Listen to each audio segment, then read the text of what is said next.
Hello and welcome back to another stream. Today we're going to be beginning a very big project.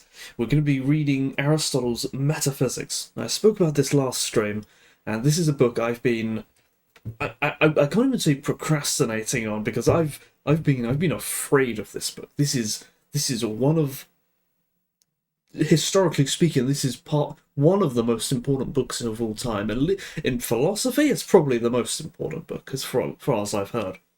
This is a very important book. And I've been afraid of reading this for a while. I've read through everything else from Aristotle up till this point. I've read through his Organon, I've read through his physical treatises, and now we have arrived here at Metaphysics. I'm not sure what to expect. I've had a sort of skim through it, and it doesn't seem to be quite as technical as the Organon was. That was some pretty heavy logic, well, by Aristotelian standards, I suppose. But this is let's head over to the hand cam scene here. We've got the book right here. It's a very plain cover. You can't even see the edge of it here, but it's part of those great book series. I picked this up at a thrift store, charity shop, some time ago. Let's see, let me zoom into where I should be. Last time I kept kicking the camera, so I'll try not to do that this time. The book is a very big book. It's a very big book, so if I were to go like that, I can't even open it further because the camera blocks the view. So changing pages is going to be a challenge. But don't worry, we don't need to change the pages. But this is the great books series. To be in terms of binding and printing, I don't actually quite like them. If you have a look, you can see here it's 2 columns per page of text, and the text is very small, and it's not very nice in my opinion. Also, they're hardbacks, and I really don't like hardbacks. They look nice, but they're not nice to read. I like paperbacks for reading. But as you can see, they go through a lot of books, and the early books, in my opinion, are quite a good decision.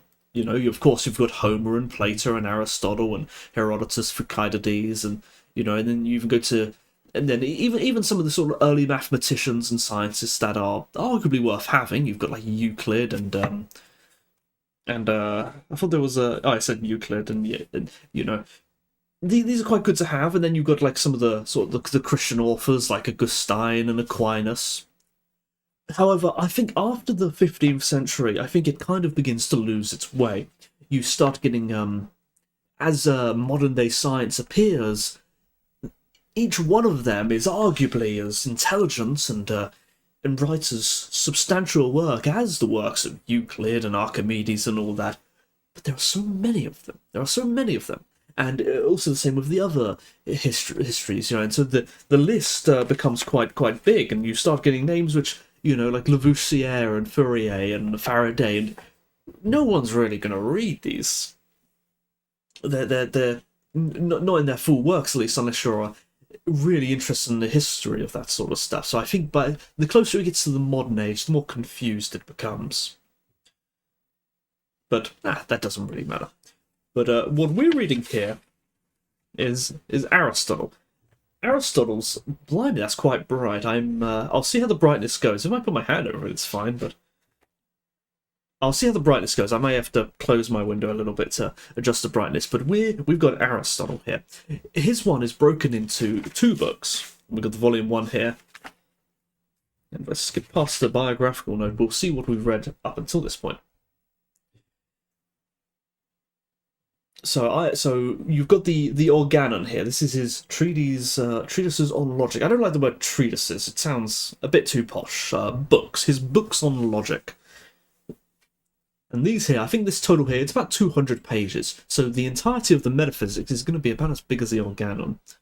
Then I read through these ones here labelled the physical treatises. The physics, on the heavens, on generation, construction and meteorology, and these are really bad, in my opinion. They have an interest from a historical point of view, but from a scientific point of view, they're basically total bunk. We now have Metaphysics, and I mentioned in the previous stream that the naming of this is, I think, is subject to some debate.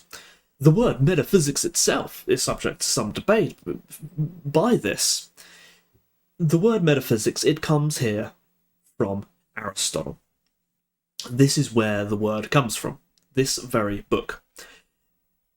Is it called metaphysics because it's meta of physics?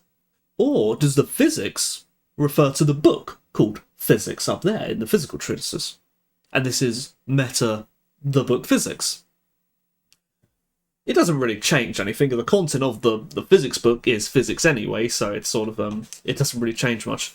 But let's skip to my bookmark, which is all the way over here, which begins us to the beginning of metaphysics. That is quite bright. I'm going to go close my curtain just a tad, just to adjust the lighting.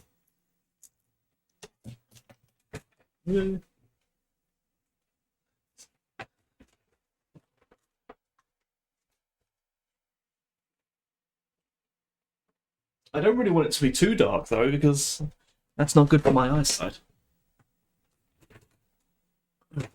I suppose I could just adjust the OBS output.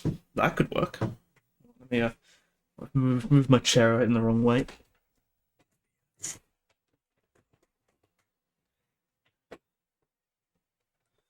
Okie dokie.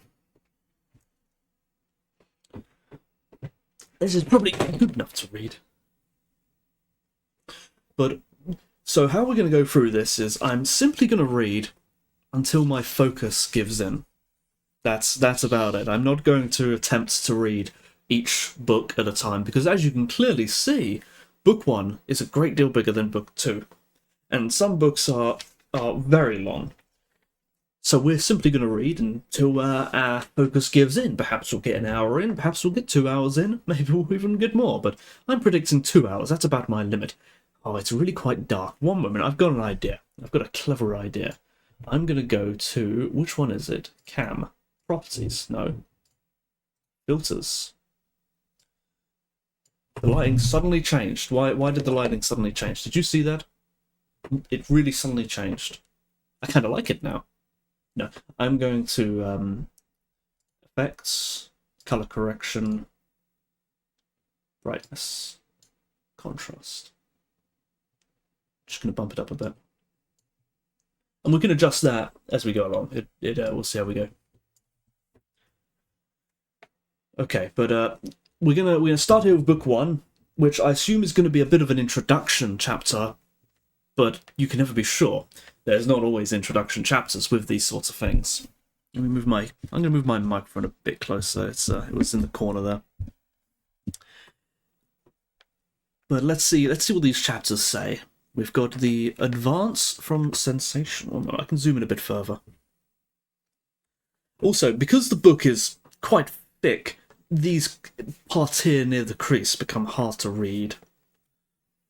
The advance from sensation through memory, experience, and art to theoretical knowledge. Characteristics of wisdom, in brackets, philosophy. The successive recognition by earlier philosophers of the material, efficient, and final causes. Causes were brought up in a previous book, though I've forgotten what they mean. I mean, I know what they mean, but specifically, what is his definition? I hope he'll give us a quick refresh on that. Oh, I did want to take notes on this, actually. I didn't think of that. How do I want to do that? How do I want to do it? Do I want to type those notes, or do I want to handwrite them?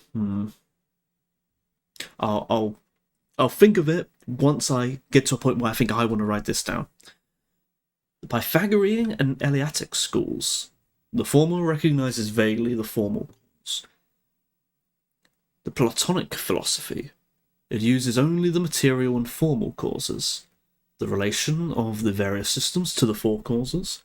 Criticism of the pre-Platonic philosophers.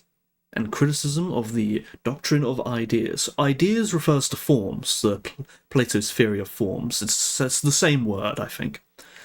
History of philosophy reveals no other causes than the four. That's what we've got. We won't read the summaries for the other chapters. Those are, because there's quite a lot of them. We're gonna go into the book.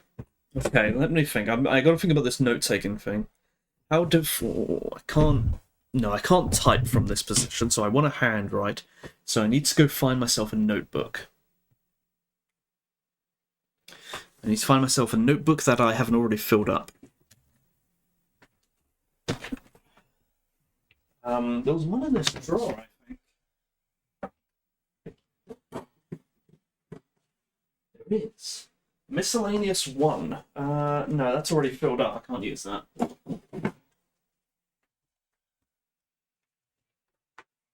Let's see what we've got. I can't use that one. What about Miscellaneous 2? Have I filled this one up? Yes, I have. That's pretty much full up. I can't use that one. What about this one? Is this full up? This one's not full up. This is from that time I have been careful not to dox myself with this one. This is my old work journal. But we'll use that for our Aristotle notes, unless there's another one I can use. I think one of these was unlabeled. Yes, this one doesn't have a label. What's this one used for? Ah, this one was used for Japanese. I may want to use that for Japanese at some point if I ever try to learn that language again. I'll leave that there. Alright. Looks like I need to go buy some more notebooks. It's a notebook if we need to write anything. Pen.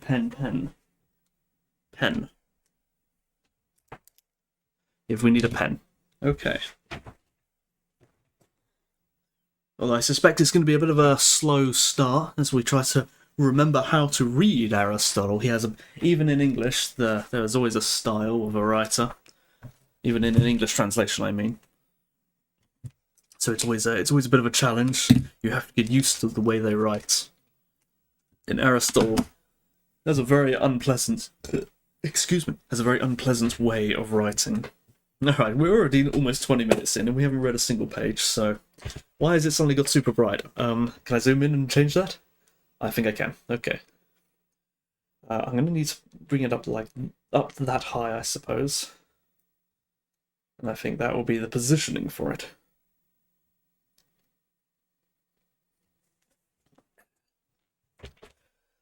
Let's see how we go.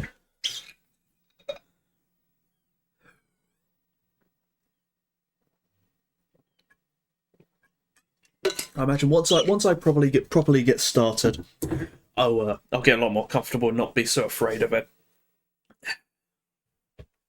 Oh, my pen thing. That's what I want. A little pointer. Although it's going to be difficult in this book because I need to use my finger to always press down the page. But let's. Oh, I'm a bit twisted. Just the other way. All men by nature desire to know. Hang on, sorry. I'm constantly moving around. I can't see my my thing clearly enough. Okay. All men by nature desire to know. An indication of this is the delight we take in our senses. For even apart from their usefulness, they are loved for themselves, and above all others, the sense of sight. It's true, we are predominantly a seeing animal, not a smelling animal or a hearing animal. We go by what we see. It's perhaps what makes us so special. For not only with a view to action, but even when we are not going to do anything, we prefer seeing, one might say, to everything else. The reason is that this, most of all the senses, makes us know and bring to light many differences between things. It's a very good sentence. That is indeed how we really do learn so much just by looking at things, seeing what they look like, seeing how things are different from another, and that's how we learn about things. You survive in the heat? Today is not so bad. There is a slight breeze today, so I'm surviving today. But it's been a rough week. Yesterday was dreadful, actually. I was trying to buy a bit of plasterboard from the hardware store, and it was so hot. And even though it was windy, it was a hot wind. And I walked all the way to the hardware store, And I had this sort of art portfolio thing. You do art. If you've been to art school, you'll know about these portfolio things, the art student portfolio thing. I had one of those things to put the piece of plasterboard in that I was going to buy. But it turned out that the ones they sell at the store were quite a bit bigger than I was expecting, and they didn't fit in my little art portfolio. They were about 3 meters long, so I didn't buy any plasterboard. But on the way home, I noticed a skip, like a dumpster skip, and I noticed in that was another piece of plasterboard. So I got that instead. I saved myself some money. By nature, animals are born with the faculty of sensation, and from sensation, memory is produced, in some of them, though not in others. Oh, we have to remember here, Aristotle is going to say some things very confidently, as if they are common knowledge and perfectly accurate, but actually he's completely wrong. An example of this, which is not going to be in this book, but will be in a later book, is the theory of spontaneous generation. That is to say, meat naturally produces flies and maggots. They come from the meat. This is what he believes, which a lot of people believe for a very long time, and it's obviously not true. Oh yeah. They didn't know back then. They didn't know bloody anything. Aristotle here is talking about how we can see, and this lets us see the difference between things, and yet he does not look at the obvious. But there's a problem. There's a problem with a lot of Greek philosophers. I think this is their Achilles heel, is that they spent too much time with their head in the clouds. They considered it beneath them to think and theorize about more common things, and so they never really paid attention to it. There's a sort of there's an anecdote of Socrates where one day he begins chatting with the natural philosophers of his day, the scientists of his day, and he sees them looking at rocks and stuff and seeing how they work, and then he dismisses it. He says, well, what will this tell me about justice and how to live a moral life? Who bloody cares? That's not what they're trying to figure out, and so he just dismisses the whole field as worthless. Wait until you learn that you can use rock to transfer information across continents. You mean clay tablets and putting them on a trireme boat with 300 oars? Of course you can transfer information using rocks across continents. The Babylonians could probably do that. Did the Babylonians have boats? I don't know, but I assume you're talking about something else.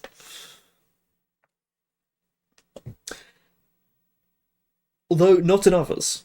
And therefore the former are more intelligent and apt at learning than those which cannot remember. Those which are incapable of hearing sounds are intelligent, though they cannot be taught. For example, the bee, and any other race of animals that may be like it, and those which, besides memory, have this sense of hearing, can be taught. The ancient Babylonian computer. I've heard of that, actually. It's like the clock one, isn't it? Isn't that older than the Babylonians? I think that's like really ancient. It's like that clock thing. It's like a calendar or something, like an astral calendar, like a moon calendar or something. Crazy stuff. The animals other than man, I really don't like how bouncy this is. I wish I could do something about this. See, my camera is on the thing and it's wobbly. I'll just live with it. The animals other than man live by appearances and memories, and have but little of connected experience, but the human race lives also by art and reasonings. Now, from memory, experience is produced in men, for the several memories of the same thing produce finally the capacity for a single experience, and experience seems pretty much like science and art, but really science and art come to man through experience, for experience made art, as Polus says. From Gorgias. There's a fly in my face, go away.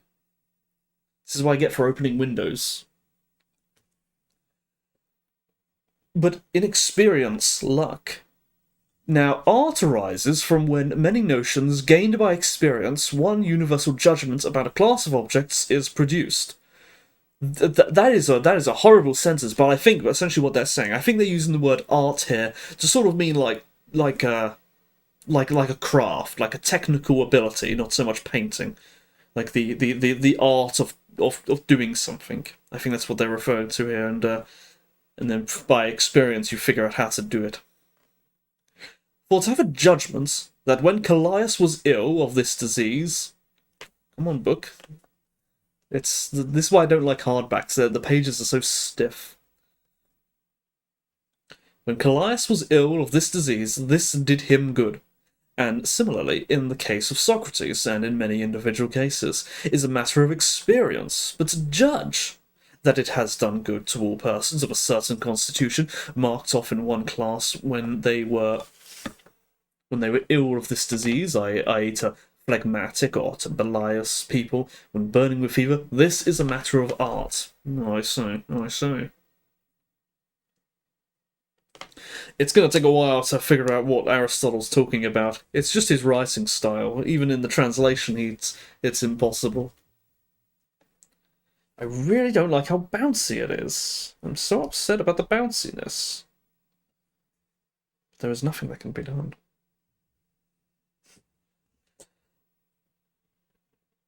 With a view to action, experience seems in no respect inferior to art, and men of experience succeed even better than those who have theory without experience. The reason is that experience is knowledge of individuals, art of universals. And actions and productions are all concerned with the individual. For the physician does not cure man, except in an incidental way, but Callias and Socrates, or some other called by some such individual name, who happens to be a man. If, then, a man has the theory without the experience, and recognizes the universal but does not know the individual included in this, he will often fail to cure, for it is the individual that is to be cured. But yet we think that knowledge and understanding belong to art rather than to experience. And we suppose artists to be wiser than men of experience, which implies that wisdom depends in all cases rather on knowledge. I'm gonna reread through this later to figure out what's going on, but it's sort of he's so overly verbose and uses such see, Plato had a very nice style. He spoke like a normal person. This here reads like lecture notes.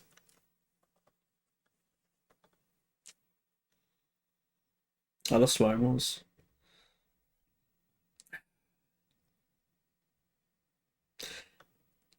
And this because the former know the cause, but the latter do not.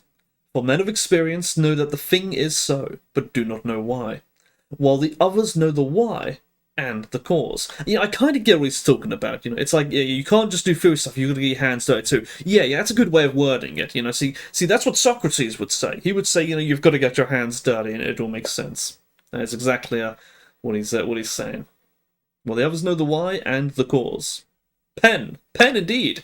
Not just a pen. This is a Parker pen. Where's the Parker logo? You can barely see the Parker logo somewhere on there. Very, very fancy. I paid £1 million for this. £1 million. I paid £13 for this like 10 years ago. I bought this at WH Smith's. It's such a fancy pen. It ran out of ink years ago though. Oh yeah, it's a heavy pen. It's a heavy pen as well. We got the ink thing in here, which I think ran out many years ago. I could just buy more of these, but these are expensive, and frankly, it's not actually a very nice pen to write with. Where's my other pen? This is a much oopsie daisy. Yeah, it's like using a silly novelty pen. This is a real pen, okay? You want to write seriously? This is what you get. You get your Papermate pen. This is what you need. Not the Parker pen. Not the Parker pen. The Papermates are the goats. But this makes a very nice pointer. A very nice pointer. Did you ever use those school fountain pens? You mean the Lamy ones? The ones that are like plastic? I I haven't used those ones, but I have got a Parker fountain pen somewhere. It's kind of fun. Now, I don't know about you, but I write left-handed. I'm a left-handed person. You basically can't use a fountain pen if you're left-handed. You have to use right-handed because you have to drag with the fountain tip. If you're left-handed, you dig in more and you just dig into the paper and it doesn't work. You have to frankly, all these English words here, all these letters, they're all designed for right-handed people. If you write them right-handed, then you're always dragging, which is how you're supposed to write. You're left-handed is all wrong, but I'm left-handed, so it's a disaster. See, I'm right-handed and still couldn't do a fountain pens. Have you ever used a dip pen? You know, like an old like an old feather. You dip it in the ink. I've used one of those for drawing. I'd go using one of those for drawings. That's crazy. That's crazy. Yeah, it's so messy. It's so messy. You just get big drops of inks if you don't know what you're doing, and you have to keep dipping it and get the right amount of ink on it, and you have to like wipe the pen off and crazy stuff. Let me drink some water. Did you have the feather? No, it wasn't a feather. It was like a modern dip pen. Like you get the handle and you stick the nib in.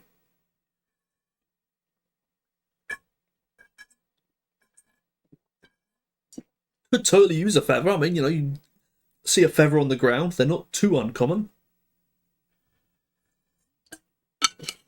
Probably clean it a bit, maybe. Could totally use a feather. You use more than a feather, you can use all kinds of things. Something that's like a reed or something you can use and it would work.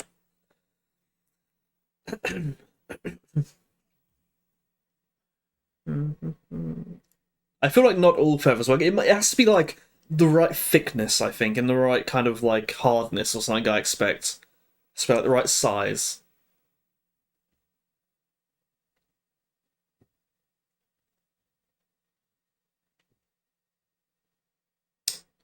Where was I?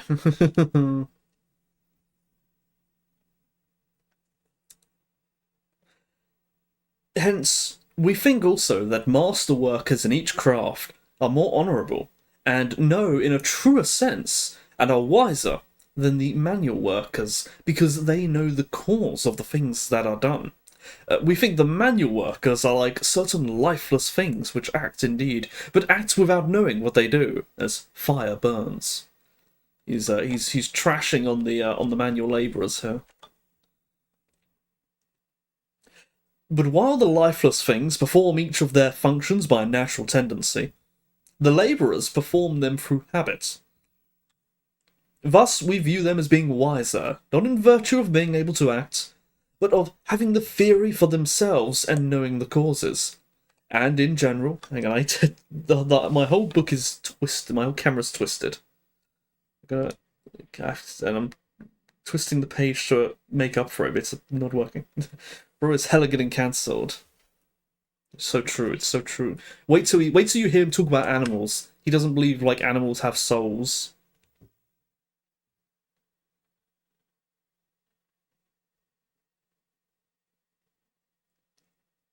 Forget where I was. And in general, it is a sign of the man who knows and of the man who does not know, that the former can teach, and therefore we think art more truly knowledge than experience is, for artists can teach, and men of mere experience cannot. You know, I agree with that. I agree with that. There are many, many great artists out there who are really good at art, but they can't explain how they make their art. They just tell you, just draw. Just draw. They don't know how they make their good art. But equally, you can get artists who are pretty terrible at art, but they get it. They get it. And they can teach. And I'm sure if the good artists could also teach, they would teach even better. But they often cannot. Again, we do not regard any of the senses as wisdom, yet surely these give the most authoritative knowledge of particulars. But they... Now here's where we try and turn the page. And it blocks the camera.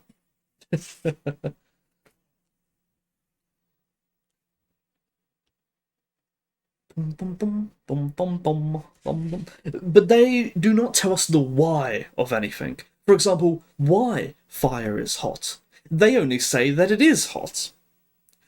At first, he who invented any art whatsoever that went beyond the common perception of man was naturally admired by men, not only because there was something useful in the inventions, but because he was thought wise and superior to the rest. As more arts were invented, and some were directed to the necessities of life, others to recreation, the inventors of the latter were naturally always regarded as wiser than the inventors of the former, because their branches of knowledge did not aim at utility. Hence, when all such inventions were already established, the sciences which do not aim at giving pleasure or at the necessities of life were discovered. And first in the places where men first began to have leisure. This is why the mathematical arts were founded in Egypt, for there the priestly class was allowed to be at leisure. Is that true? Is that right? Is he speaking the truth here? Did the mathematical arts emerge in Egypt by the priestly class for recreation? It's possible. I don't really know much about the history of Egypt, but what I do know is that the Egyptians invented quadratics for the purpose of better taxing their farms. That, to me, is a very utilitarian need. The needs to manage a kingdom, to tax places, to properly measure farms, and the logistics of all that, that is not recreation, that is survival. And so, going with that piece of evidence, it would suggest that it was not recreation amongst the priests that created mathematics, but rather it was necessity. That Egypt was a mighty kingdom, but because of its geography, and that it needed to have more complicated means of doing things like mathematics in order to survive and not be overwhelmed by its position and inevitably be invaded or otherwise succumb to some kind of failure. Who knows? Oh, right, they didn't know about cavemen here, did they? Oh, absolutely not. No way, no way. I bet if you were to ask the Greeks about what the most ancient people were, they'll probably give you a creation myth. You know, the gods put man here and the man already had language. In fact, Socrates often speaks about the origins of words and that it was the gods who gave them and it was gods who gave the first laws and all this sort of thing. They don't really have such a modern view. We have said in the Ethics, I haven't read his Ethics yet, that is further on, I guess these books are out of order. Timotheus, who is 32 years old. We have said in the Ethics what the difference is between art and science, and the other kindred faculties. But the point of our present discussion is this, that all men suppose what is called wisdom to deal with the first causes and the principles of things. So that, as has been said before, the man of experience is thought to be wiser than the possessors of any sense perception whatever. The artist is wiser than the man of experience, the master worker than the mechanic, and the theoretical kinds of knowledge to be more of the nature of wisdom than the productive. Clearly, then, wisdom is knowledge about certain principles and causes. I'm starting to get what he's hammering in here. He's really talking about, you've got to understand the why.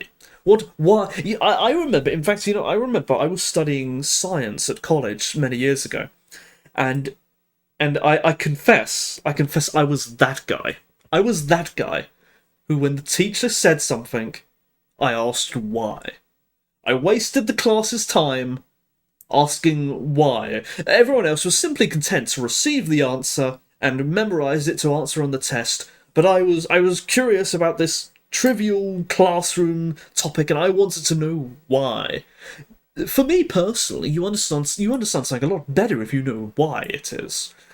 Why does an MRI scanner need 3 Tesla of magnetic energy or whatever the unit is? Why does it? Why? What does it do?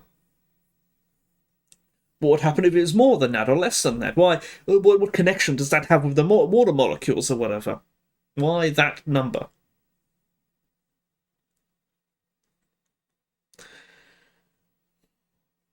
But no one wants to know why. And in hindsight, it was a bit of a waste of time. I think I annoyed everyone because they just wanted to pass a test, and there's ultimately stuff they're not too interested in.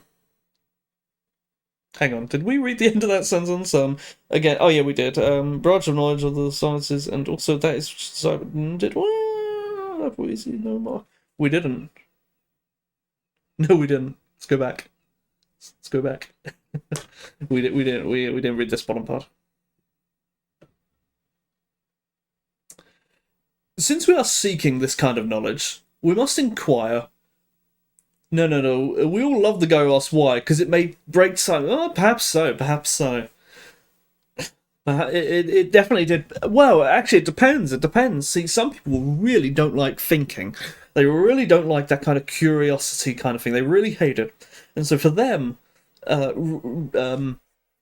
thinking makes time go slower. They would much rather be mindless.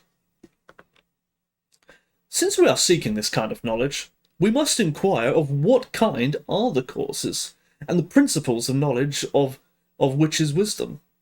If one were to take the notions we have about wise men, this might perhaps make the answer more evident. We suppose first, then, that the wise man knows all things, as far as possible, although he has not knowledge of each of them in detail.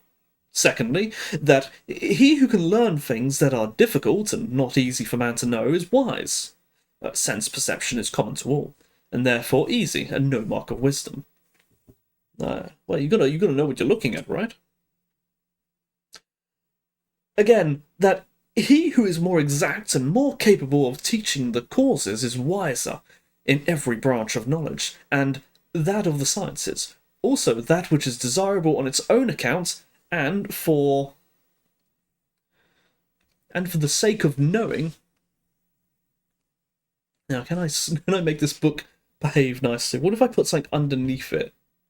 Yeah, that's a good idea. One moment. I'm gonna go get another book to put underneath this book to force it upwards, so that the pages lay flat.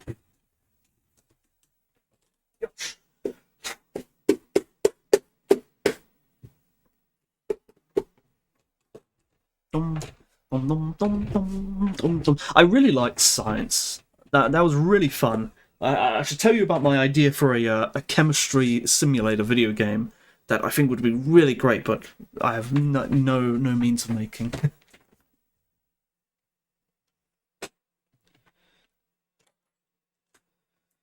We've got another book, Logic, with facts and logic. I'm just going to stick this under here, so that this book is more likely to lay flat.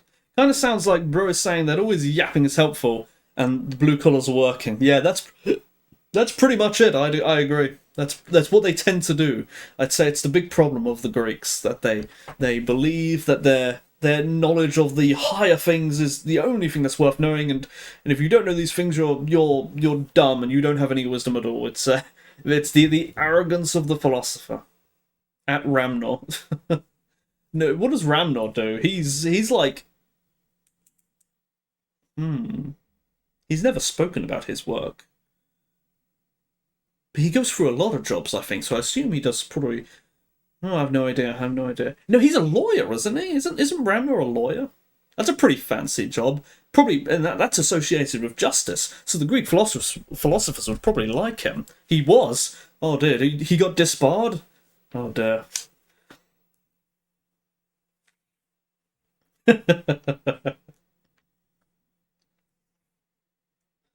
Can't believe he lost his law license.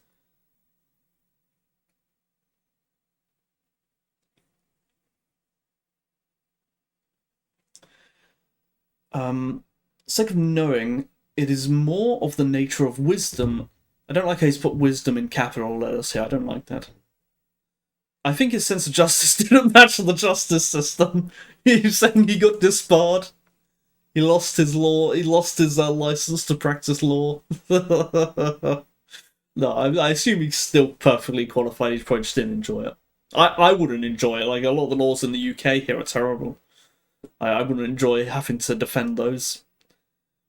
the nature of wisdom than that which is desirable on account of its results, and the superior science is more of the nature of wisdom than the ancillary.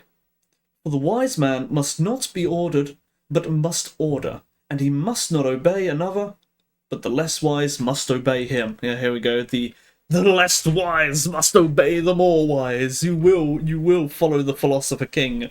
He has the mandate of heaven because he's smarter than you.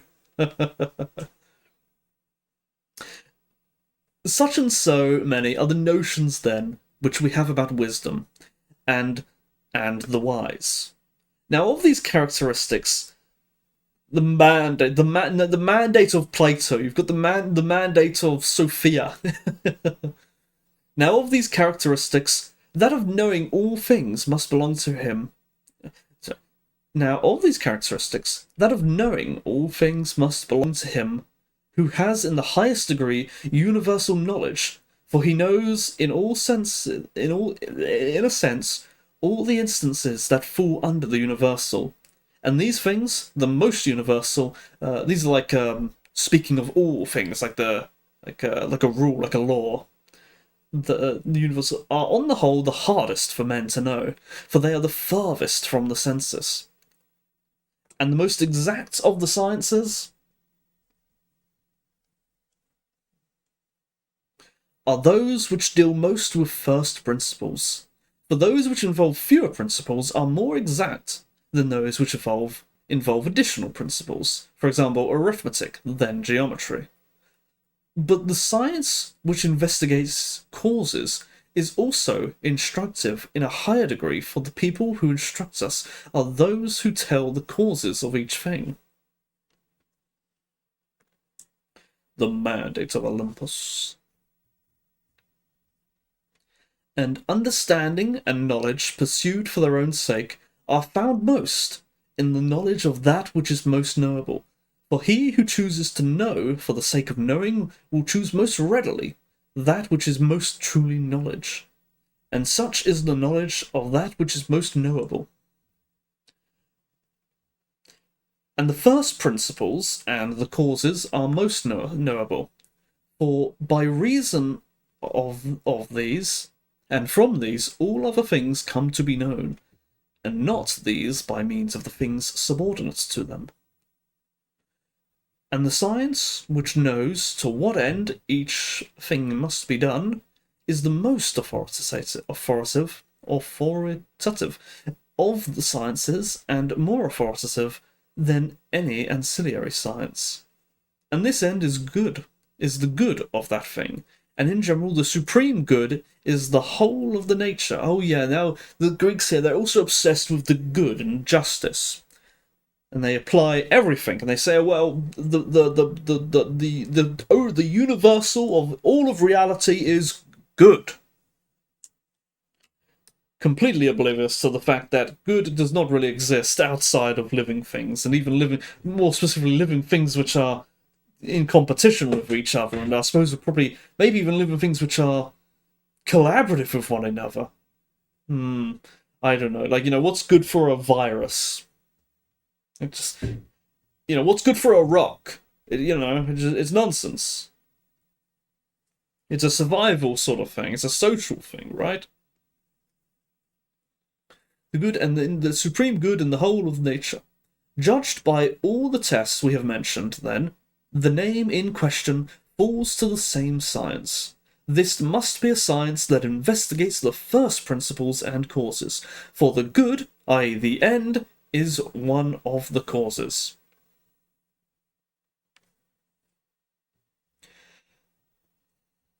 Can I move? One moment.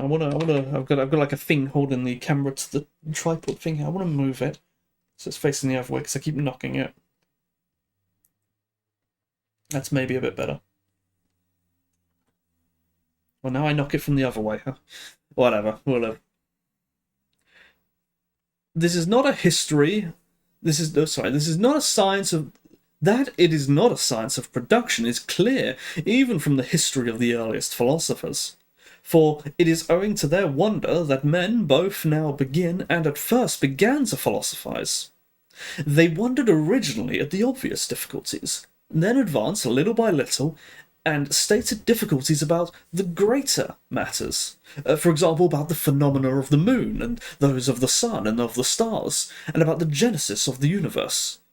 And a man who is puzzled and wonders. So we can get there. I'm gonna move my thing back. That was terrible. One moment. It's this thing here. Oh, if I dropped it, that would have been a disaster. Stick it there like that. I wonder, actually, does this have a... If that's a screw, I could probably just stick the whole camera on the screw. I don't know, whatever. Think about that another time. I can now move my my other book out of the way. I haven't got anywhere to put that. Don't need it for this page. We'll get quicker at this eventually. It's sort of just a sort of bit challenging having to work with this cumbersome book. I imagine the camera is on the same desk as the book. It is. So when I knock the book, I knock the camera. The you can probably actually see. I can. No, I can't show a little bit. It's all taped together. It's all taped together. It's really quite a doohickey. Puzzled and wonders, thinks himself ignorant. Whence, even the lover of myth is in a sense a lover of wisdom. For the myth is composed of wonders. Therefore, since they philosophized in order to escape from ignorance, evidently they were pursuing science in order to know, and not for any utilitarian end. And this is confirmed by the facts, for it was when almost all the necessities of life and the things that make for comfort and recreation had been secured, that such knowledge began to be sought. I will agree that this is true. That once you are no longer a hunter-gatherer trying to survive constantly, once you can sit down and think about things, that is when you start thinking of more advanced things. Hence, this is why cavemen did not learn anything. They were too busy surviving. And only once agriculture appears that we really start doing things. However, the emergence of agriculture is the emergence of civilization itself. It is an increased complexity of life which demands things like mathematics and stuff. I'm arguing we don't really do these things for fun. We do these things because they need to be done. They are still a necessity of life. Evidently, we do not seek it for the sake of any other advantage, but as the man is free, we say, who exists for his own sake, and not for another's, so we pursue this as the only free science, for it alone exists for its own sake. Now, the Greek philosophers, like Plato and Aristotle, arguably, they're kind of just doing it for fun. They're rich people who don't need any money, and they're just doing it for fun. Hence also, the possession of it might be justly regarded as beyond human power, for in many ways human nature is in bondage, so that, according to Simonides, and the note here just doesn't lead to anything useful, God alone can have this privilege, and it is unfitting that man should not be content to seek the knowledge that is suited to him. This is an interesting quote, because I thought about this kind of thing myself. When I think about the kind of philosophers who are trying to uncover the secrets of the universe and reality itself, but consider the possibility that it may not be possible for us to do. When we see something, we can only see the visible light spectrum. We cannot see X-rays and... Wait, was he the Musk of Greece? Oh, Elon Musk. Trying to get the reference. Yeah, I get you. He was a rich man just doing things for fun. Yeah, he was the Elon Musk of Greece. Absolutely. I get that. Although he didn't build any rockets. No, he didn't build anything useful. He just wrote books. But consider that when we consider the senses, sense of sight, for example, we can only see the visible light. We cannot see infrared or ultraviolet or any of the other things which are light. We cannot see them because our eyes are simply not calibrated. So we can create cameras. We have created devices that can see them, and they go beyond our senses. We can see in the infrared and in other spectrums, but we cannot see them. Our biological body is not capable of doing it, and it's impossible to even conceive of it. When we hear things, we can only hear in a certain decibel range, I think it is, a certain frequency. We cannot hear things outside of that. We can create machines that do that, but we cannot. And this applies to all senses. We can feel things. There are things we can't feel because they are too sensitive or too small, and our senses are not sensitive enough for them. Why do we not include the brain in the senses? Is the brain not an organ itself? It's capable of thinking in a human capacity. Why do we assume it to be magical? Why do we assume it can do more than what the eyes can do or what the ears can do? Why do we think the brain is special? Why this arrogance? I don't think it is special. I think the brain is yet another organ. Did you know that people can actually feel the sense of wet? It's just a temperature thing. I believe it. There's a lot of odd things like that. How, like, you don't actually smell metal. You simply smell a chemical reaction caused by the metal on your skin or something. But the metal itself has no smell, but we think it has a smell. And we have this we're very primitive in this way, just as we... there's another part of my argument. You can see optical illusions. You've seen many optical illusions before. You can hear auditory illusions. So these senses can be tricked, they can be deceived, they can be misled, they can make mistakes. The brain evidently can also be tricked, fall to illusions, make mistakes. We can forget things, we can remember things wrong, we can logically come to conclusions which are paradoxical. Clearly, our thinking is not perfect. And even our most difficult systems of logic are always flawed. So, to find the super truth of the universe, which may well be outside of our range, in the same way that the ultraviolet spectrum is outside of our range, we may not be able to conceive of it. It may be beyond what we can think of. Of course, we should still try, but we must try knowing it may not be possible. And not be arrogant. Where was I? Let alone exist for its own sake, hence all the possessions of my building. For in many ways, human nature is in bondage, so that, according to Simonides, God alone can have this privilege, and it is unfitting that man should not be content to seek the knowledge that is suited to him. If, then, there is something in what the poets say, and jealousy is natural to the divine power, it would probably occur in this case above all, and all who excelled in this knowledge would be unfortunate. But the divine power cannot be jealous. Nay, according to the proverb, bards tell many a lie, nor should any other science be thought more honourable than one of this sort. Did you know that people... Oh, you already said, I already read that. Nor should any science be thought more honourable than one of this sort.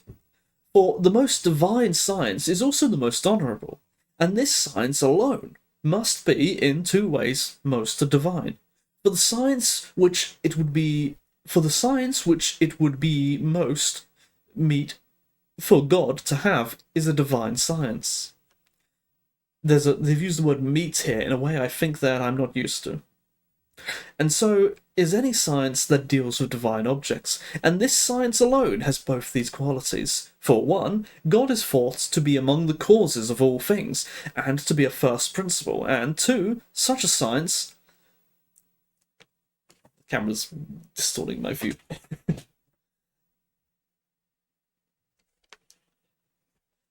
Such a science either God alone can have, or God above all others.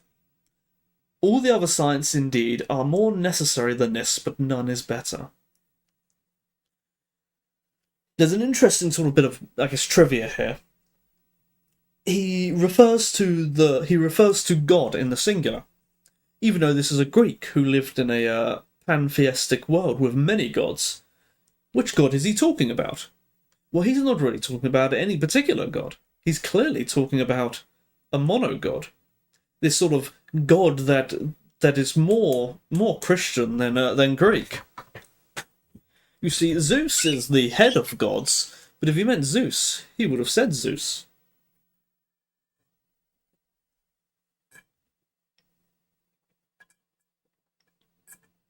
The philosophers tend to do this.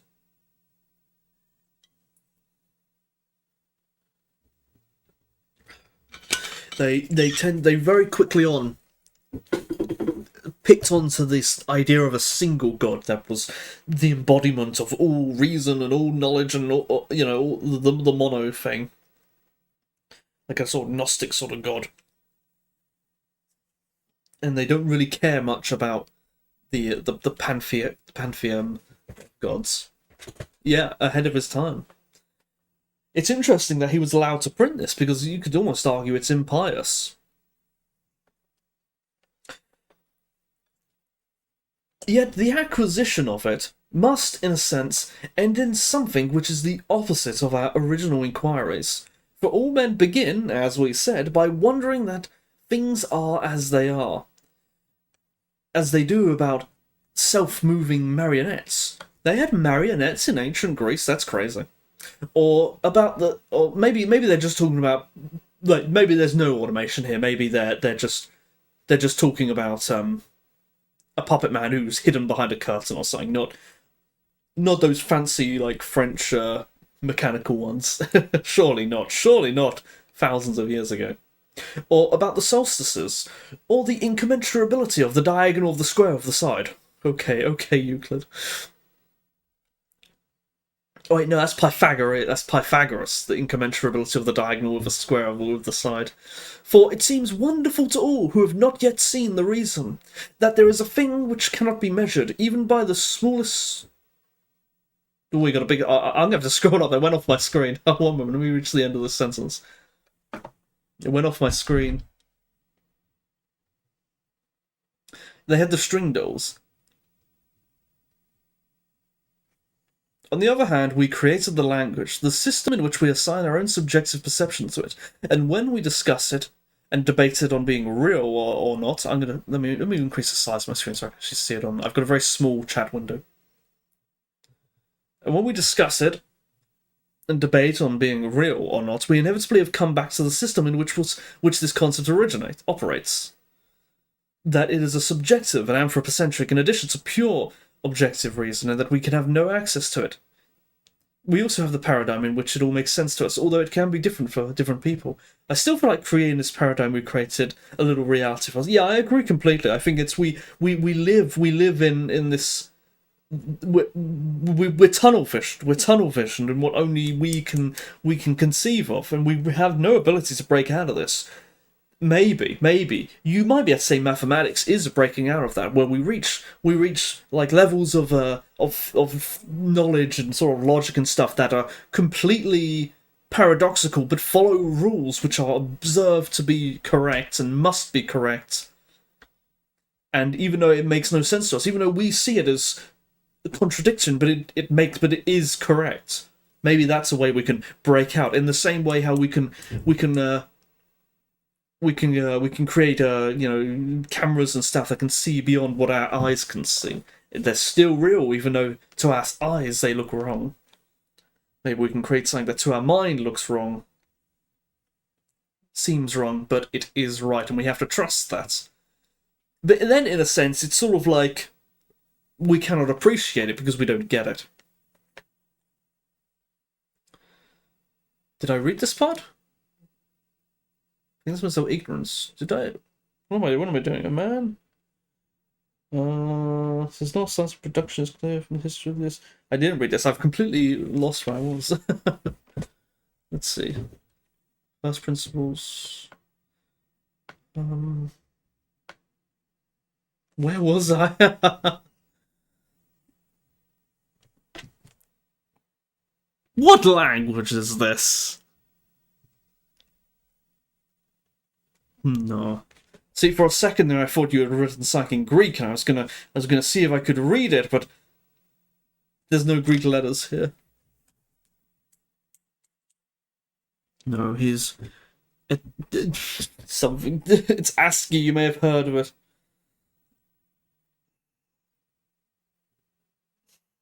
I'm squinting at it. I don't know.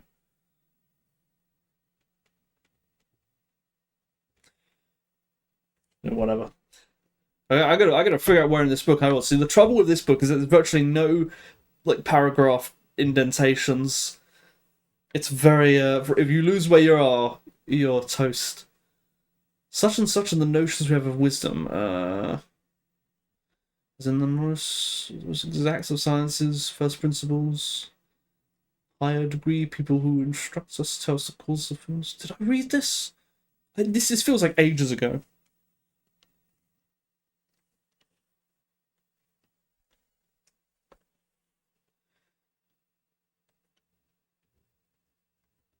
No, yeah, I'm way past this because there's the bondage word here. Way past this. Oh yeah, I love adding little indentations when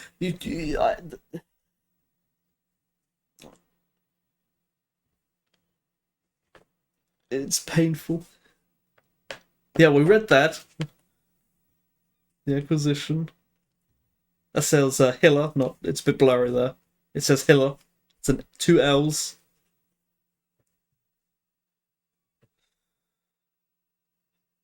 Self-moving marionette. So we read that.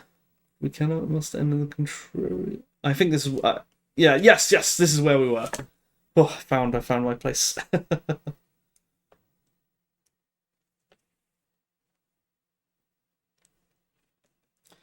But there is a thing which cannot be measured even by the smallest unit. But we must end in the contrary, and according to the proverb, the better state, as is. Oh, I can't go any further than this. Interesting. It's also bouncy. The proverb, the better state, as is the case in those instances too, when men learn the cause, for there is nothing which could surprise a geometer so much as if the diagonal turned out to be commensurate. We have stated then what is the nature of the science we are searching for, and what is the mark which our search and our whole investigation must reach. So is this what metaphysics is seeking for? Is this the whole of what we're looking for in this entire 200-page book? Are we looking for sort of the science of seeking the proper causes? How long is book one? Oh my. Oh my. We're not going to get to the end of page book one today. Oh my goodness. Book three? Hang on, did I just skip? Am I being dumb? That's book two. Oh, okay. Where's book two start? Oh, there. Starts there. Okay. Lots of pages. We're not going to get to the end of even book one today. But we'll do our best. We'll try. Make an attempt.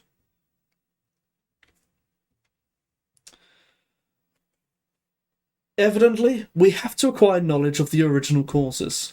For we say we know each thing only when we think we recognize its first cause.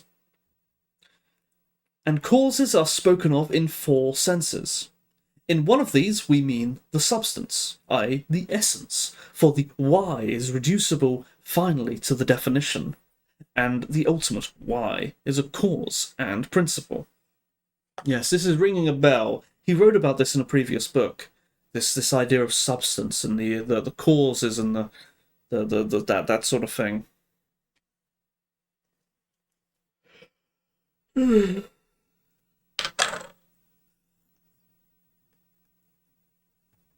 this will be something we'll have to write down, but I'll read a little further. He says four causes, I think.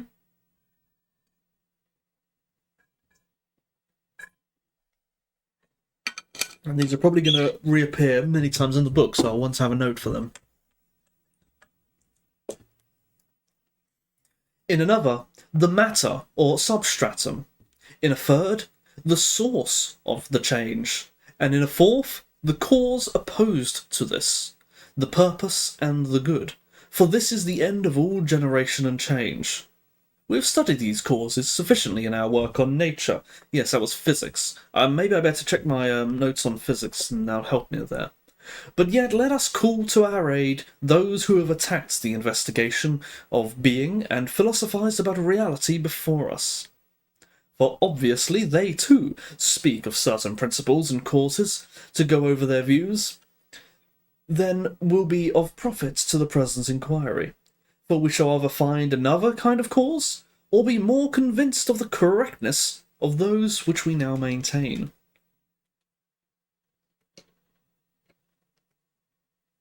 Yeah, I've bent the thing too much, so now it's not behaving nicely. I could do it like that.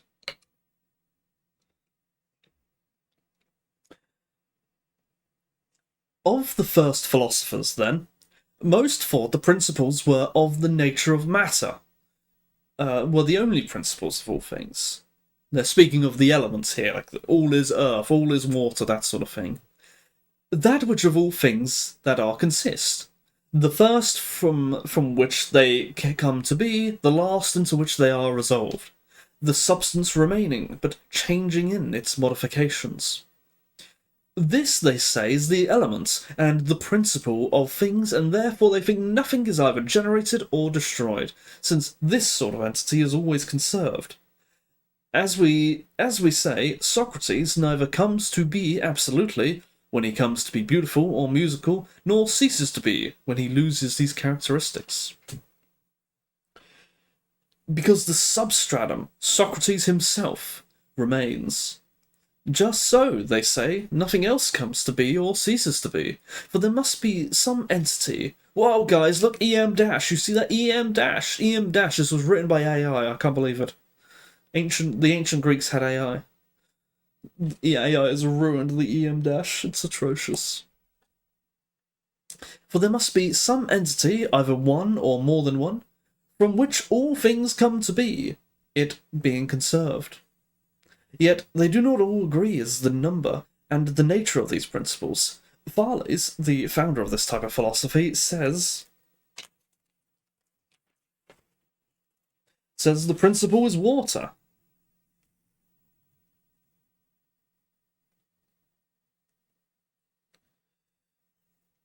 Aristotle. It almost sounds like a Greek name. Aristoteles.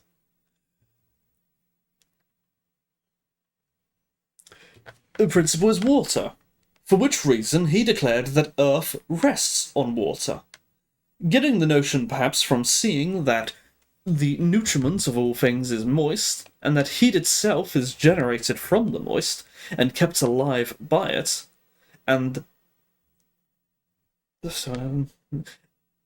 that from which they come to be is a principle of all things.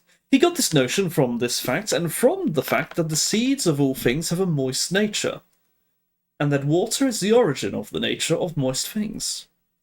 Some think that even the ancients, who lived long before the present generation, and first framed accounts of the gods, had a similar view of nature.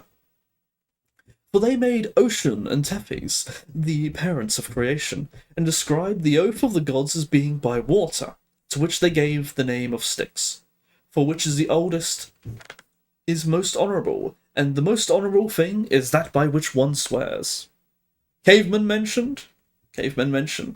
It's always interesting when the Greeks mention the ancients. When you hear the Greeks say, "Oh, those ancient things," it's like, you're ancient. What's ancient to you?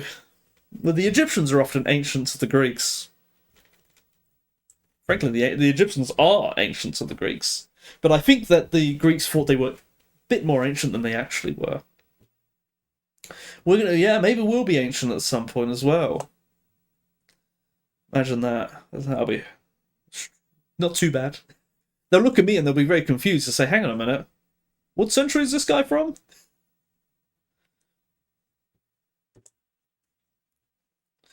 For they made Ocean and Tethys the parents of gods, to which they give the name, which is the oldest, most honourable, and the most honourable thing is that which one swears. It may perhaps be uncertain whether this opinion about nature is primitive and ancient, but Thales, at any rate, is said to have declared himself thus, so fuss about the first cause. Hippo no one would think fit to include among these thinkers because of the paltriness of his thought. Anaximenes and Diogenes make air prior to water. And the most primary of the simple bodies, while Hippasus of Metapontium and Heraclitus of Ephesus say this is of fire, and Empedocles says it of the four elements, adding a fourth, earth, to those which have been named. The ancients had time traveling. The ancients did not have time traveling. That's interesting. That's the concept of time travel is really quite modern. It's interesting how you never really see the concept. Like I think they really didn't conceive of time in the way we did. I think it was really beyond anything conceivable, that time simply goes forward, time could never go backwards, time could never pause, speed up, or anything like that whatsoever. Even when the gods make a night last 3 nights, it literally lasts 3 nights. They don't just make time slow down, they just change the physical nature of reality. So it's interesting how the concept of time travel never really occurred to ancient people. Not as far as I know, anyway. Correct me if anyone has an example.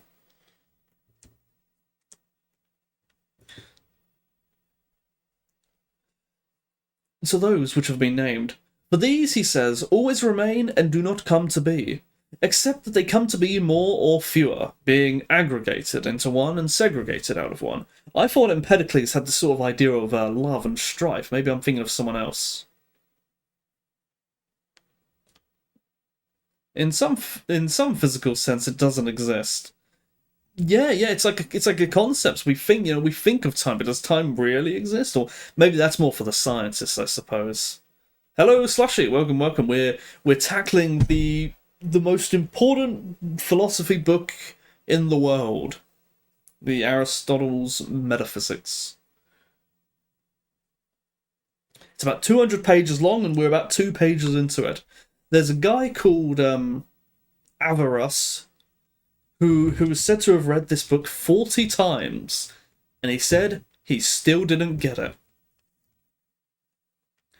Anaxagoras of Clazomenae, who, though older than Empedocles, was later in his philosophical activity, says the principles are infinite in number, for he says almost all things that are made of parts, like themselves, in the manner of water and fire, are generated and destroyed in this way, only by aggregation and segregation, and are not in any other sense generated or destroyed, but remain eternally.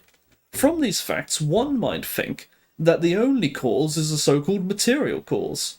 But as men thus advanced, the very facts opened the way for them, and joined in forcing them to investigate the subject. However true it may be that all generation and destruction produced some one, or, for that matter, from more elements. Why does this happen? And what is the cause? For at least the substratum itself does not make itself change. For example, neither the wood nor the bronze cause the change of either of them, nor does the wood manufacture a bed. A bed and the bronze a statue, but something else is the cause of the change, and to seek this is to seek the second cause, as we just say, that from which comes the beginning of the movements. He's me for real, for real?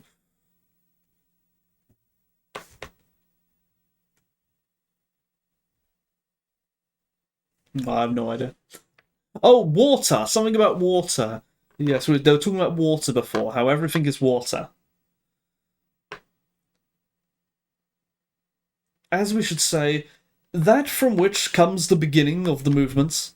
Now, those who, at the very beginning, set themselves to this kind of inquiry, and said the substratum was one, were not at all dissatisfied with themselves, but some at least of those who maintain it to be one, as though defeated by this search for the second cause, say the one and nature as a whole is unchangeable, not only in respect of generation and destruction, for this is a primitive belief, and all agreed in it, but also of the other change, and this view is peculiar to them. I am puzzled.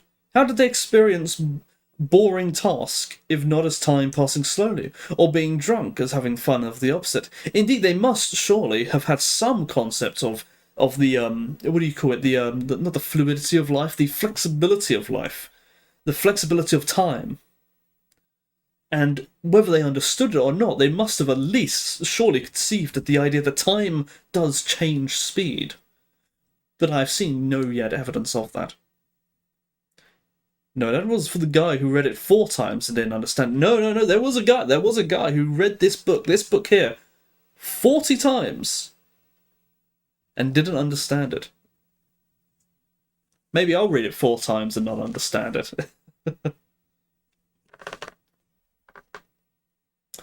Of those who said the universe was one, then none. Of those who said the universe was one, then none succeeded in discovering a cause of this sort, except perhaps Parmenides. And he, inasmuch as he supposes that there is not only one, but also in some sense 2 causes. But for those who make more elements, it is more possible to state the second cause, i.e., for those who make hot and cold, or fire and earth, the elements, for they treat fire as having a nature which fits it to move things, and water and earth, and such things, they treat in the contrary way. I just read about it, and apparently Aristotle thinks the past and future don't exist. Does he think that? We'll have to find out. This will tell us if he thinks the past and future doesn't exist. We just spoke of Parmenides here. Now, Parmenides thinks this. He's what they call a monist, as in mono, one. He was the belief that all is one, that there is no more than one. And that was his belief, which is contrasted by another guy, Epicurus, I think, who believes essentially the opposite, that all is many, that there is no one, and nothing is the same. It's as the proverb that you can't step in the same river twice because the river has changed, that sort of thing. When these men and the principles of this kind had had their day, as the latter were found inadequate to generate the nature of things, men were again forced by the truth itself, as we said, useless notation there, to inquire into the next kind of cause. For it is not likely either that fire or earth or any such elements should be the reason why things manifest goodness and beauty, and both in their being and in their coming to be, or that those thinkers should have supposed it was. Nor again could it be right to entrust so great a matter to spontaneity and chance. When one man said, then, that reason was present, as in animals, so throughout nature, as the cause of order and all arrangement, he seemed like a sober man, in contrast with the random talk of his predecessors. My God! Aristotle and Bertrand Russell would get along very well. they're just bashing on the idiots of the past. The random talk of his predecessors. The sober man. My goodness. You can say past doesn't exist now, and you trace it. Indeed, you could. It's like time is a weird thing in that way. It's more in the realm of science, I think, because I think it is something. There is something going on there. We know that Anaxagoras certainly adopted these views, but Hermotimus of Clazomene is credited with expressing them earlier. Those who thought thus stated that there is a principle of things which is at the same time the cause of beauty and that sort of cause from which things acquire movements. Although we created the word for it, although not in the physical sense, we put some meaning into it, for our convenience maybe. Indeed, I think that kind of thing is very important to be aware of, that we speak in words and ideas, but we can never, we do not really interact with the things themselves, and so the things themselves may be different. You know, this guy would be the annoying Twitter guy if he was around now. Yeah, he would literally be like an online atheist or something. Or I mean, I'm an atheist and I'm online, but you know what I mean. Wait a minute. One might suspect that Hesiod was the first to look for such a thing, or someone else who put love or desire among existing things as a principle, as Parmenides does, too. For he, in constructing the genesis of the universe, says, Oh, is this a rare Parmenides line? Parmenides is one of those ancient Greek philosophers whose works are largely lost to time, so getting quotations from it from other philosophers is usually the best we've got. Love, first of all, the gods she planned. Is that it? Oh, dang it. You know this... Oh, yeah. And then we've got Hesiod, and we have Hesiod's work. This is from his Theogony. First of all things was chaos made, and then broad-breasted earth, blah blah blah, and love mid all the gods preeminent. So I told you, Parmenides he's such a famous philosopher, but we have virtually nothing of his work actually surviving. And even here we get a mere, 8 words? 1, 2, 3, 4, 5, 6, 7, 8. 8 words. Which implies that among existing things, there must be, from the first, a cause which will move things and bring them together. How these thinkers should be arranged with regard to the priority of discovery, let us be allowed to decide later. But since the contraries of the various forms of good were also perceived to be present in nature, not only order and the beautiful, but also disorder and the ugly, and bad things in greater numbers than good, and ignoble things than beautiful. Therefore, another thinker introduced friendship and strife, each of the two the cause of one of these two sets of qualities. For if we were to follow out the view of Empedocles, and interpret it according to its meaning and not its lisping expression, we should find that friendship is the cause of good things, and strife of bad. Therefore, if we said that Empedocles, in a sense, both mentions, and is the first to mention, the bad and the good as principles, we should perhaps be right, since the cause of all goods is the good itself. Oh my god, it's literally the power of friendship. The Greeks literally invent the power of friendship. These thinkers, as we say, evidently grasped, and, to this extent, two of the causes which were distinguished in our work on nature. What's he referring to here? Physics again. The matter and the source of the movement, vaguely, however, and with no clearness, but as untrained men behave in fights. Like 3,000 years ago or something, and we still have the laughable phenomena of the untrained man behaving in a fight. Well, they go around their opponents and often strike fine blows. Do they strike fine blows? But they do not fight on scientific principles. And so too, these thinkers do not seem to know what they say. For it is evident that, as a rule, they make no use of their causes except to a small extent. For, as Anaxagoras uses reason as a deus ex machina for the making of the world, and when he is at a loss to tell them from what cause something necessarily is, then he drags reason in. But in all other cases ascribes events to anything rather than reason. And Empedocles, though he uses the causes to a greater extent than this, neither does so sufficiently nor attains consistency in their use. At least in many cases, he makes love segregate things and strife aggregate them. Fighting on scientific principles sounds like some kind of anime logic. They're fighting with facts and logic. It's not anime. It's Ben Shapiro. I aggregate them. Although I understand they probably had expanded meaning of science. I think they I think they're going back sort of like they had a definition of the word science. I think they are just sort of mean like to know, like to know something. I forget what the Greek word is. I think the Greek word here isn't actually science. I think it's just gnosis, like gnosis, like knowing. I think that's what they're talking about here. It does not refer to the scientific method as we know it today. That is basically empiricism. Oh, excuse me, that was very rude of me. For whenever the universe is dissolved into its elements by strife, fire is aggregated into one, and so is each of the other elements. But whenever again, under the influence of love, they come together into one, the parts must again be segregated out of each element.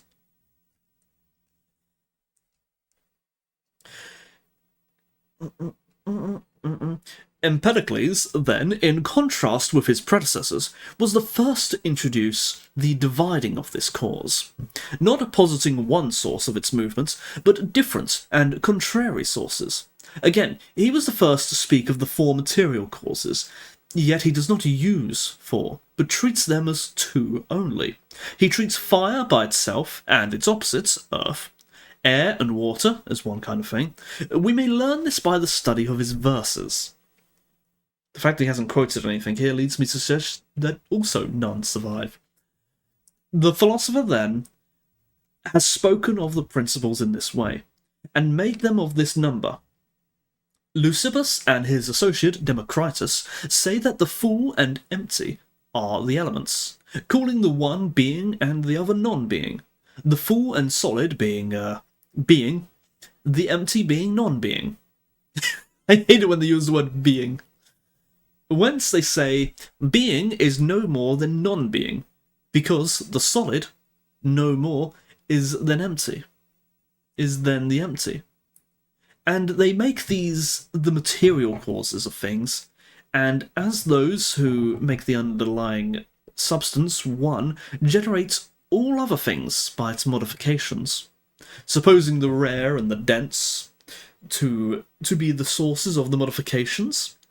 And in the same way, these philosophers say the differences in the elements are the causes of all other qualities.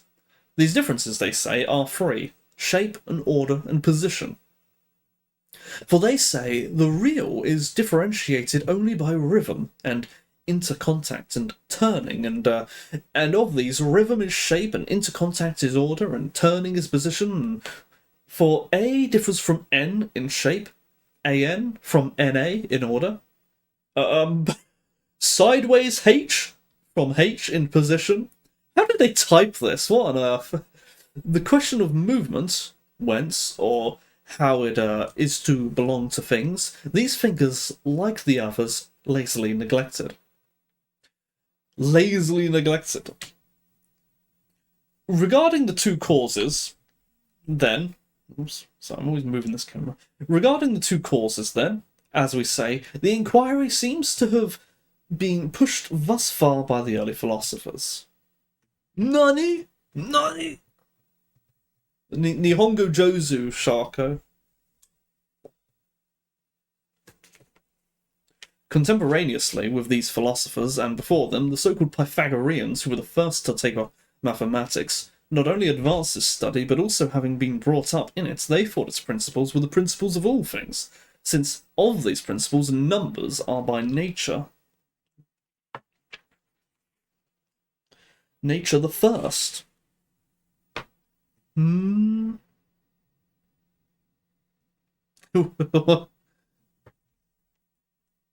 That's so silly.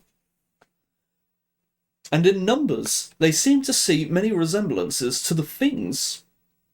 How can I get this right? And in numbers, many resemblances of things that exist and come into being, more than in fire and earth and water. Such and such a modification of numbers being justice, and another being soul, and another reason, another being opportunity, and similarly all other things being numerically expressible. You know, it's interesting. I think today we do actually...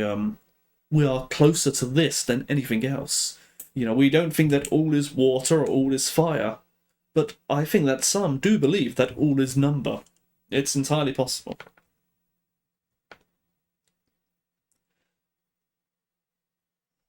Since again, they saw that the modifications in the ratios of the musical scales were expressible in numbers. Since then, all other things seemed in their whole nature to be modelled on numbers, and numbers seemed to be the first things in the whole of nature. They supposed the elements of numbers to be elements of all things, and the whole heaven to be a musical scale. This, by the way, is why music was so prominent in the classical education, the trivium, for so long. The trivium, quadrivium, which were one of those. It's because they believed it had a connection with reason and the order of the universe. And all the properties of numbers and scales which they could show to agree with the attributes and parts and the whole arrangements of the heavens. They collected and fitted into their scheme, and if there was a gap anywhere, they readily made additions so as to make their whole theory coherent. As the number 10 is thought to be perfect, and to compromise the whole nature of numbers, they say that the bodies which move through the heavens are 10. But as the visible bodies are only 9, to meet this, they invent a 10th, the counter-Earth. We have discussed these matters more exactly elsewhere. He's talking about on the heavens. Yes, again, the cosmology, their view of the solar system was completely wrong, because they were not really... They were not willing to actually look at the sky, but would only look into their own minds and their own theories, and they were convinced it was perfect without actually observing whether it was perfect. And they disregarded any observation as a mistake.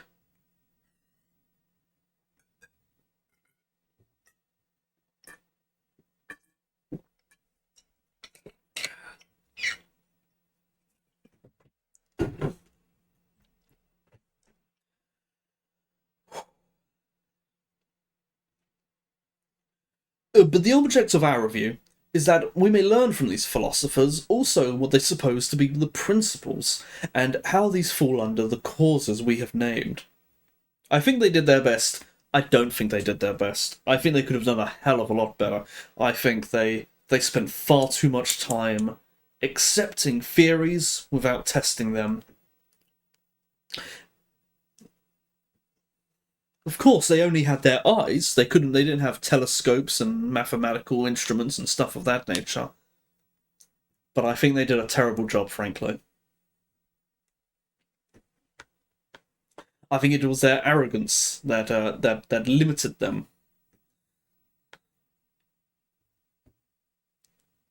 They made nice theories, and then they stopped actually looking at where those theories came from, and just thought more and more about the theories themselves and got lost in the source.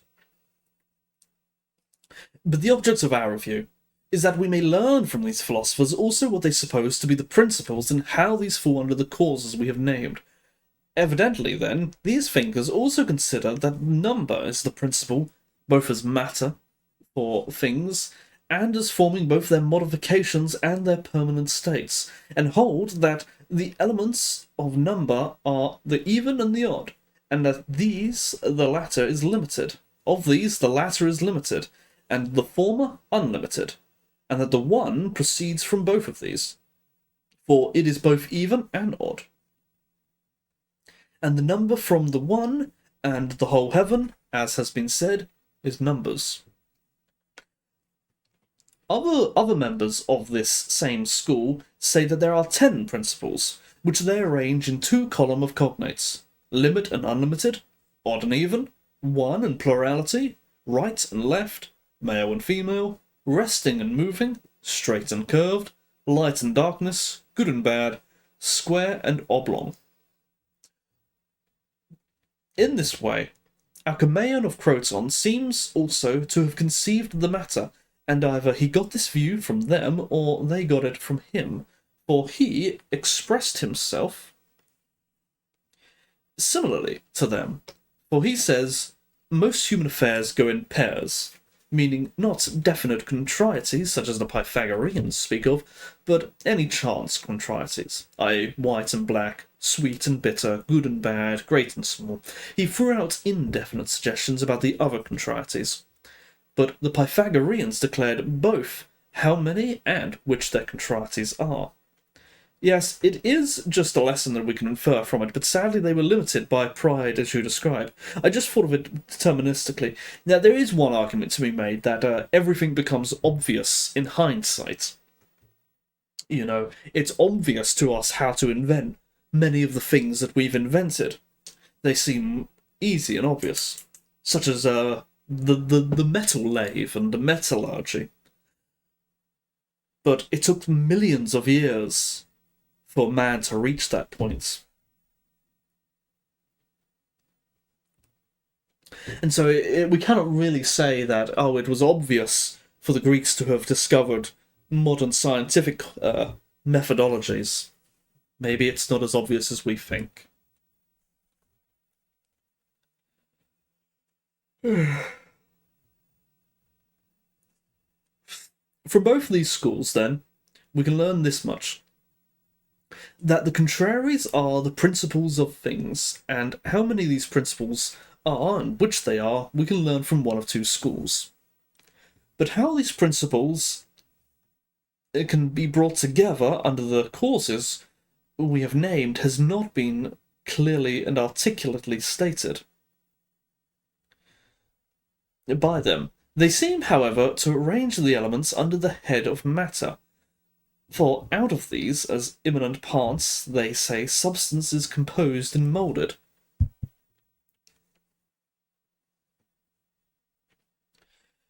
From these facts, we may sufficiently perceive the meaning of the ancients who said that the elements of nature were more than one. But there are some who spoke of the universe as if it were one entity, though they were not all alike either in the excellence of their statements or in its conformity of the facts of nature.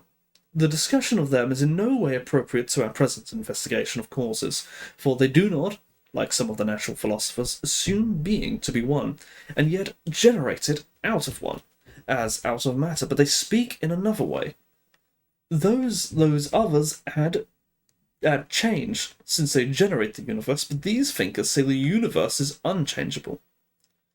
Yeah, I think if we are careful, we might even be blinded by the same pride if we treat our predecessors like they were dumb. I wonder what we might misunderstand now. Yes, indeed, almost certainly there are... You know, I sometimes wonder this. Let's say, hypothetically speaking, an alien spaceship arrived and it had faster than light travel and all kinds of things like that, and they didn't show us the technology. They didn't show us it. They didn't tell us how it works, but they did show us the technology. We could see it. We could see what it looks like. You know, we couldn't see all the wires and the technology behind it, but we could see the form of it. We could see maybe it emanates some kind of blue glow, or it makes some kind of sound.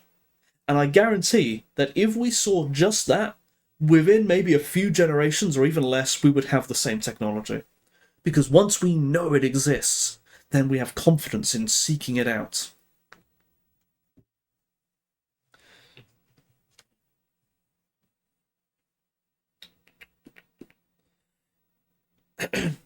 Or, speaking of this, have you watched Project Hail Mary? I've never heard of it. So the universe is unchangeable, yet this much is germane to the present inquiry. Parmenides seems to fasten onto that which is one in definition, Melissus on that which is one in matter, for which reason the former says that it is limited, the latter that it is unlimited. Like that meme with Drake when he looks at the PC and it suddenly comes to him, I'm also lost.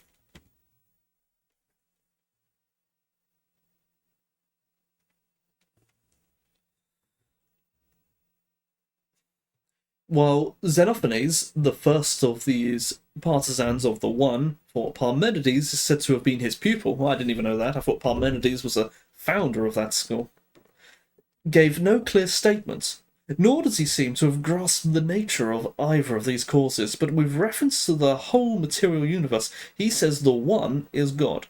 Now, these thinkers, as we said, must be neglected for the purpose of the present inquiry. Two of them entirely as being a little too naive, these Xenophanes and Melissus, but Parmenides seems in places to speak with more insight, for claiming that besides the existence, nothing non-existent exists. He thinks that of necessity one thing exists, viz. the existence and nothing else. On this we have spoken more clearly in our work on nature, speaking of physics again. I'm going to get into this paragraph, but I think my brain has fried. Spoken clearly on that work on nature, but even though there's no thinking here, it's just sort of I'm just trying my brain is fried just by trying to remember how Aristotle writes, but being forced to follow the observed facts and supposing the existence of that which is one in definition, but more than one according to our sensations, he now posits two causes and two principles, calling them hot and cold, i.e. fire and earth, and of these he ranges the hot with the existent and the other with the non-existent. This too is strikingly close to notions of matter. You could say that matter is simply a sort of how would you say it? I don't know science, but stuff that moves, sort of energy, i.e. hot. And if something has no energy, it may not even have matter. It'll fall apart. So in a way, this might actually describe reality. Of course, they didn't understand that, but they were speaking poetically. Oh, but anyway, my brain is fried from. So it's been a good We've got I've gained that electromagnetic waves and that kind of stuff. It's a movie that came out this year. Instead of having gleeby deeby aliens, it's a rock, and the technology is very peculiar looking. Interesting. You know, this makes me. No one here probably knows of astroparsecs. He was he would have loved that. He would have liked that. He would have found that very interesting. Oh, but we've read as much as we can. There was no. This is purely just the introduction. Before he gets into his own theories, he was just going through his the other people's theories. He hasn't even got to Plato yet.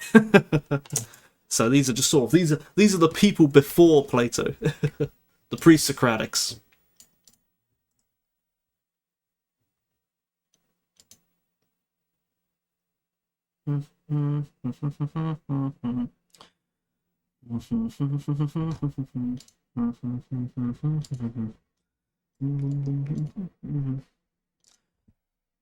He was shouting out his besties. No, I think he dislikes them. You see, Socrates, or maybe Plato, were, in my opinion, very arrogant. They were very arrogant, and they called anyone who was before them, they called them sophists, and that they were terrible people who lied and all this nonsense. You never get any philosophy streamers on the writing and reading category. You rarely even get reading streamers, so I'm a bit alone there. But we've reached the end. We've reached the end. Our perception is very objects-based, and I think aliens might come to Earth and say that movements is far more fundamental to reality than matter or objects. It may well be so. It may well be so.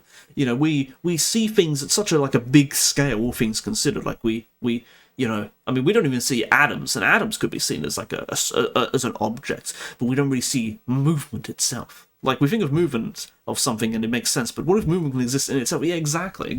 So it's a difference of scale, and maybe if you become, like a process in a computer, it's sort of, frankly, too scientific for me. But one of these days, I should go read up on like college level science, and then see if I can get some kind of inkling of understanding of higher science, and maybe one day. It's sort of I've got too many hobbies and interests. But that was fun. Tomorrow I'm thinking of playing a video game. I'm thinking of playing Satisfactory. The factory calls to me. But that was Aristotle. I'm gonna try and read some of this every Monday around this time. 2 p.m. it is British time. It's currently almost 4 p.m. I'm gonna try and get through this book. It's gonna take a long time. We read 3 pages today, and there's 200 pages to go. So hence the part 1 here. There's gonna be a lot of parts. Thanks for watching.